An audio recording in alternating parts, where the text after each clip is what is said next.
Welcome to the post-game edition of Brownie Bites here on YouTube. Daryl Ruiter coming to you from Huntington Bank Field, where the Browns dropped an ugly one to the now 2-win Tennessee Titans, 31-29. It was a game that, started off slow. The Browns took control, had it slip out of their hands, and then made a late rally. It was certainly a roller coaster, but the bottom line is the Tennessee Titans leave town with win number 2, and the Cleveland Browns fall to 3-10. It is the 19th time in 27 seasons since this team came back to the league in 1999 that they have now lost at least 10 football games in a season.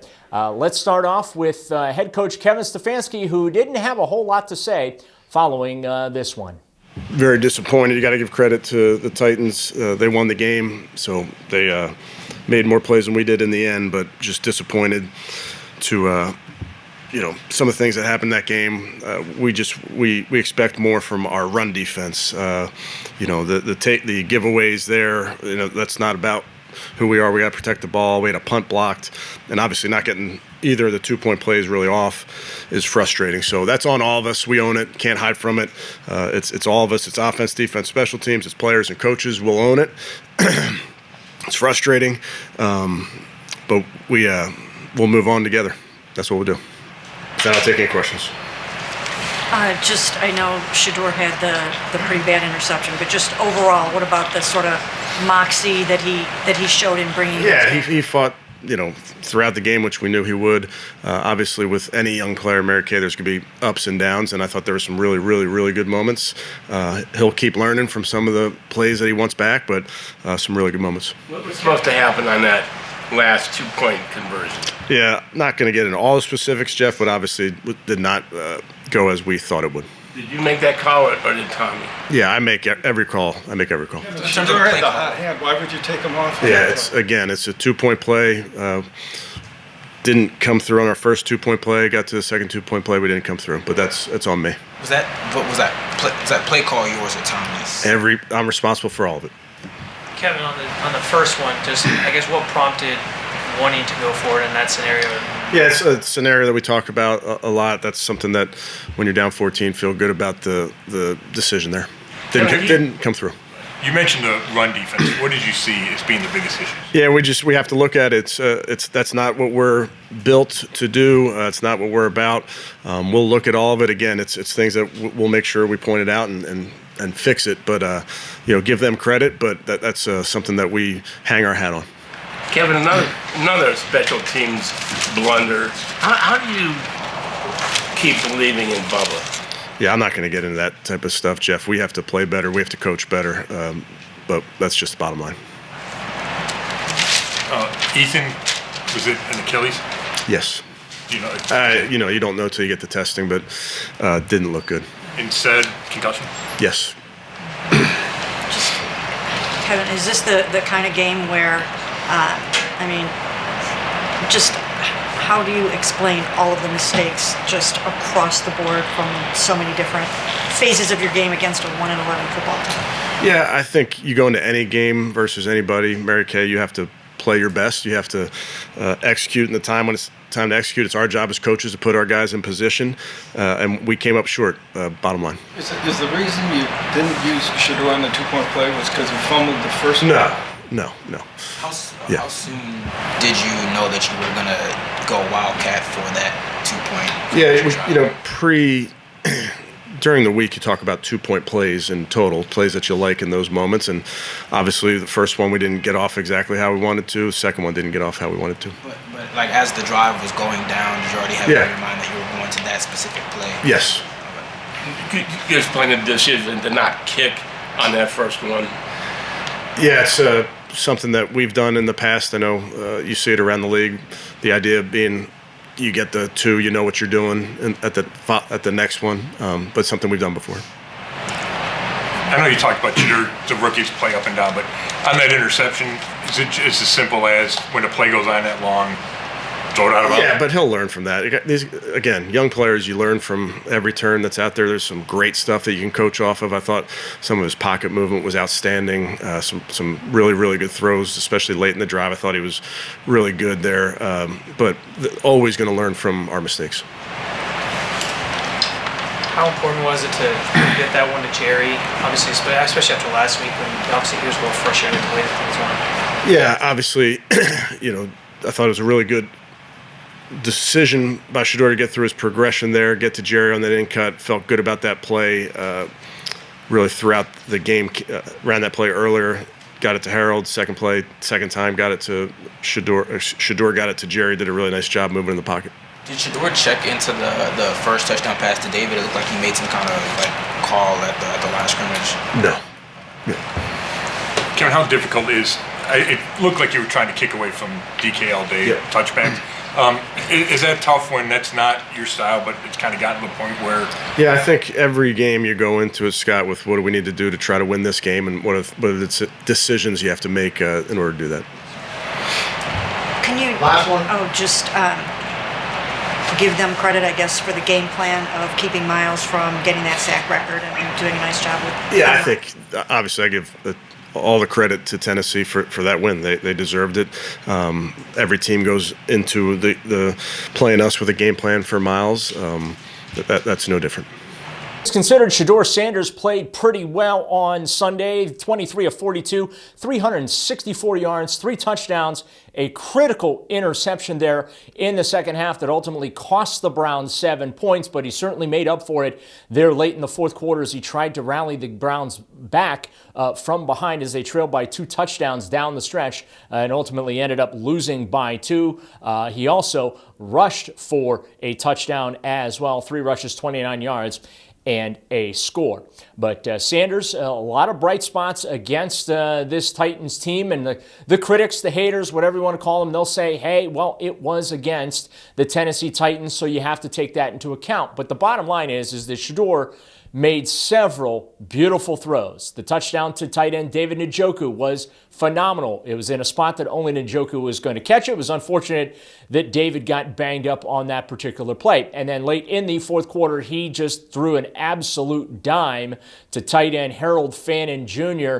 He made a great catch on the play to give the Browns an opportunity. But then that's what this all comes down to when you're talking about having Sheduer Sanders on the field. The Browns had an opportunity to win the game. And you can't say that about the other quarterbacks that have been on the field this year. So bright spots there. Let's hear from the Browns rookie following Sunday's loss. Sheduer, when you drive the offense down the field, you have an opportunity to tie the game. What was going through your mind when you're taking off the field and you see the play go the way it goes? I was thankful that I was driving down the field and we scored. Did you wish you had the ball in your hand in that moment to tie the game? If I'm out there any play, I would wish I would always have the ball in my hand, but that's not what football is. Sometimes you got to run the ball. Sometimes you got to kick a field goal. Everything. That's the game. That's the most important thing is the ball. So in any situation, of course you would want to, but I know we practiced something and we executed it in practice, and we just didn't seem to this day. So I would never go against, kind of like what the call was or anything. Did it work in practice? No, we just called it in the game and it didn't work in practice. I don't think you call plays in a game that didn't work in practice. What was working for you so well today in what looked like pretty bad conditions out there? What was working for me, I'll say God. God was working for me, honestly. The way how he, I would say, let me be mentally clear out there. The game is mental, and in a lot of different situations, a lot of, I would say, when it's a lot of confusion, when it's a lot of adversity, when it's a lot of things, going on, that's why I feel like God steps in the most for me to be able to help me stay mentally clear and mentally close to Him. So I would say that's definitely what was working for me today. Did you feel, how important was that after the interception to be able to stay clear and then come back and lead those 2 drives in the last, 6-8 minutes? Yeah, definitely on the interception, I'll say I feel we stagnant, I'm trying to get a spark. I'm trying to, so that's all it is. And as the game goes on, as time goes on, and I know my dad mad at me for that, for sure. I know the team, Everybody is. But I would say as time goes on, those decisions and those things, will slim down. And we won't be in situations where I have that feeling, like I got to make something happen. So, yeah. Sheduer, the one to Harold, the last touchdown, is he the intended target there? And when you let it go, did you know that he was going to go get it? Nah. All right, come on. No, I mean, I'm saying it was a great pass. Who would be the intended target? The whole play, not the throw, the whole play. When you come up. I got you. Yes, I was intentionally throwing it to him. And he caught it, made a play, and yeah. What happened on the first 2-point try? Did you just not? No, I didn't. That was on me. Just didn't get a grasp of the ball and slip out. Yeah, the result was a fumble snap, so that's on me. Sheduer, I know you said like that second play 2-point try was something you guys had practiced, but it wasn't a surprise to you that you were going to go to it after you scored, right? Because I know Kevin was saying like that was always the plan, so that wasn't a surprise to you. No. Yeah, nothing we do out there on the field is a surprise to me. Honestly, like we practice for situations, we do everything, and if they knew it would pan out like that, I don't think they, would have did it.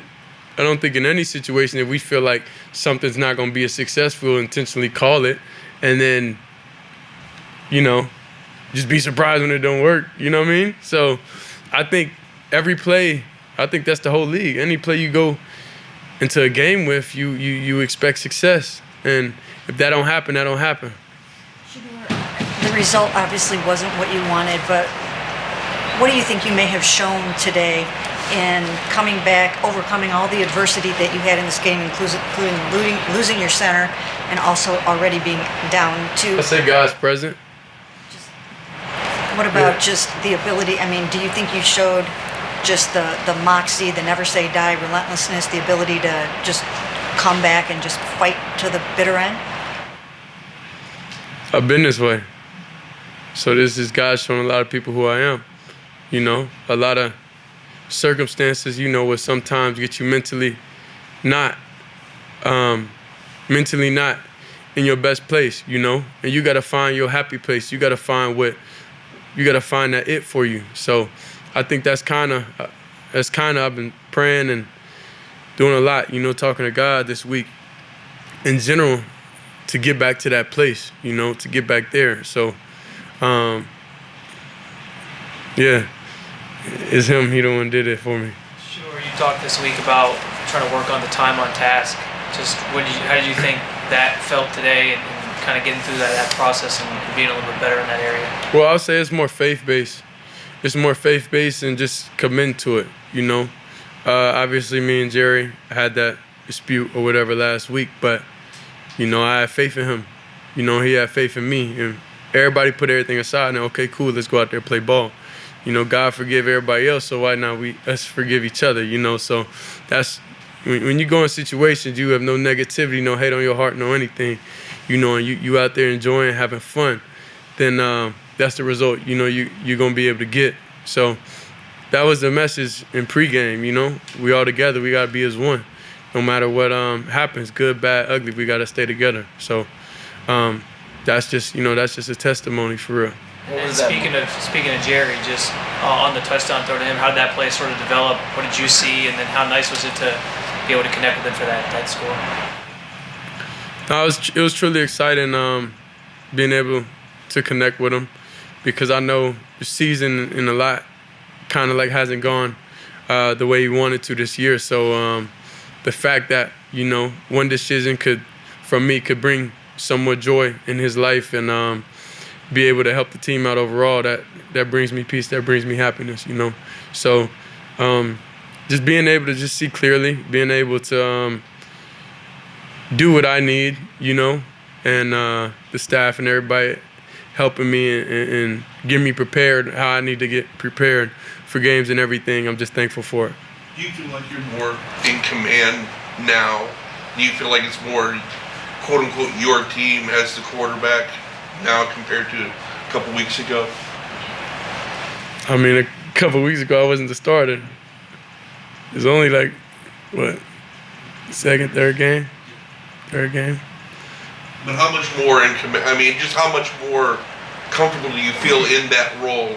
I mean, I'm comfortable with being uncomfortable. You gotta understand, like that's just kind of like the situation I'm in, and I'm fine with that. I love that, you know, cause my story and everything inspires people to make sure, even if they're in uncomfortable positions and situations, to stay on course and keep that mental strong, you know, and be able to push through adversity, knowing that you'll be able to see the other side one day. So that's kind of what it is. We're gonna take 2 more. When you ran it in, and then you threw that touchdown pass, and you're bringing the Browns back there at the end, how much love did you feel from the dog pound and from the fans? And can you just feel the excitement here and what it's going to be like when you guys kind of get this thing going? Yeah, I always seen the excitement since draft day. I seen the excitement, you know. So ain't nothing changed. Nothing changed with it at all. But enjoy, like deep down within myself, you know. That's where I felt the most excitement, because it's like, you know, sometimes you don't know if you're gonna get in that place. You know, you don't know if you're gonna get in the end zone. It's a lot, you know, that come with this game. It's a lot to even get on the field. So it's like the fact to be able to start making that a habit, you know, that's new to me. That's something different for me. So, you know, I'm just thankful for that. What would you like to accomplish in these next, I know you always talk about getting better each time. In these next few weeks, what would you like to accomplish? Obviously, besides winning, but what would you like to accomplish in terms of improving every single start? I feel like this week we have improved from sideline communication, you know, just keeping everybody chill, keeping everybody under one tent, basically, for analogy. Communication with everybody, just checking everybody's temperature, how everybody's feeling, you know, what we need to do offensively, you know, what players are comfortable with, everything. So I feel like that was something that I feel like we improved this week. Going into next week, of course, it'll be timing. It'll be being able to anticipate a little bit more, being able to do different things. See throws, you know, I missed how to get in that rhythm early on. You know, like it's a lot of things I would say that we go in the week trying to improve, you know, and we got to look at the film. I know I didn't play perfect, so it's definitely being able to see that, being able to go over and rekindle my thoughts on what I missed and why I missed it, you know, to get to the root of everything, so then it won't be consistent problems. So every week we're looking to change mentally, physically, and emotionally, you know, so then we all are in a better place for next week. Now let's go to the not so good, and that's the Browns defense. They got carved up. Tony Pollard, 161 yards and 2 touchdowns rushing for the Tennessee Titans, who rolled up 184 yards on the ground. We heard Kevin Stefanski say after the game, that's just not who they are when it comes to run defense. Well, on Sunday, it's exactly who they were. They could not stop Pollard or that Titan rushing attack. Positive, Myles Garrett. I know a lot of folks were expecting a multi-sack performance from him. That unfortunately did not materialize. However, he did become the 8th player in NFL history, since sacks became a stat in the early 80s, to pick up sack number 20 on the season. He is now 3 sacks shy of passing the all-time record at 22.5, currently held by Michael Strahan and T.J. Watt. Here's what the All-Pro defensive end had to say following Sunday's loss. Myles, I know you guys had big expectations coming to this one. How it's disappointing the way it all played out and not being able to get this victory? Expectation is always to win. You know, prepare as well as you can, you know, practice hard as you can, and you know, bank those things and hope that you come out and do what you practice all week, and we didn't do that. Kevin said that that's not who you are. Is a run defense? What went wrong there? I don't know what to tell you. It's just, I mean, I agree with him. It's not who we are.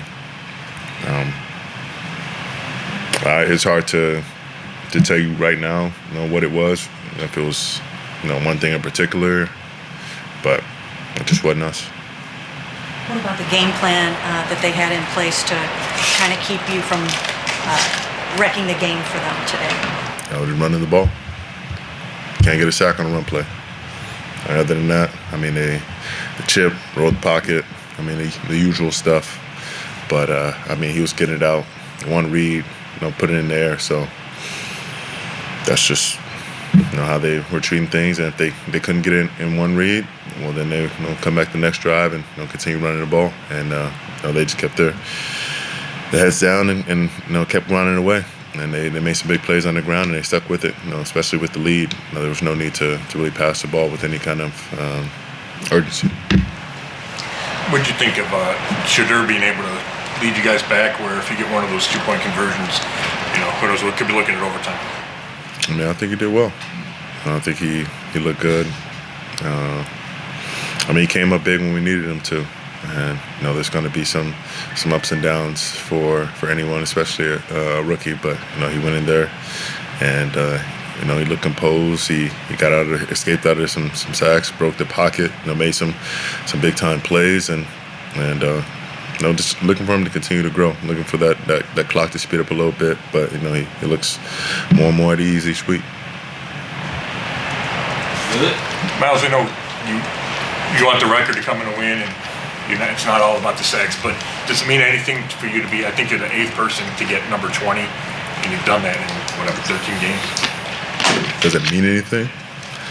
What's it mean?